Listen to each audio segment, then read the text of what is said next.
पुत्र हटाते प्रेम से भाग दे दे बहुत शायद प्लीज फेंक के।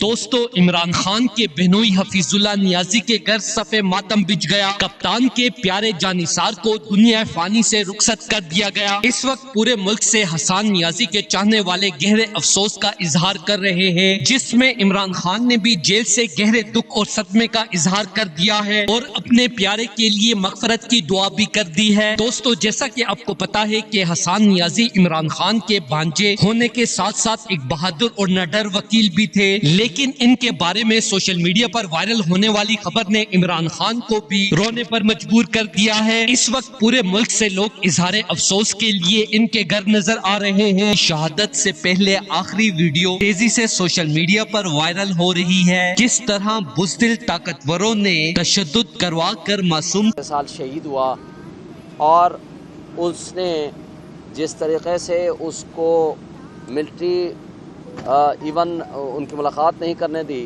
जो मिलिट्री कोर्ट्स में ट्रायल उनका हुआ है उसको और उसको इतना तंग किया, उसने अपने आप को शीशे के साथ मारने की कोशिश की, जिस पे हसन नियाजी ने भी कुछ शोर मचाया, मगर उन लोगों दोनों को उठा के ले गए हैं और जेल से गायब कर दिया।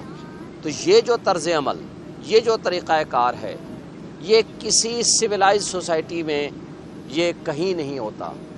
ये जंगल में भी ऐसा कोई कानून नहीं है कि कोई शख्स जख्मी हो या किसी को कोई तकलीफ हो, क्योंकि अवाम इमरान खान की तरह इनके पूरे खानदान से भी बेइंतहा मोहब्बत करती है। इसी वजह से इनके हर दुख सुख में बराबर के शरीक है। किस तरह अजीम और ईमानदार लीडर इमरान खान का साथ देने की वजह से उन्हें शहीद कर दिया जाएगा। सोशल मीडिया पर वायरल होने वाले आखिरी अल्फाज ने इमरान खान के हर चाहने वाले को रुला दिया। मेरे पास 1000 जानें भी होती तो अपने लीडर इमरान खान के लिए कुर्बान कर देता। इंतहाई जज्बाती मनाजिर नजर आ रहे हैं। दोस्तों, इस हवाले से अपनी राय का इज़हार कमेंट सेक्शन में दें। वीडियो अच्छी लगे तो लाइक करें और इस चैनल को सब्सक्राइब करें।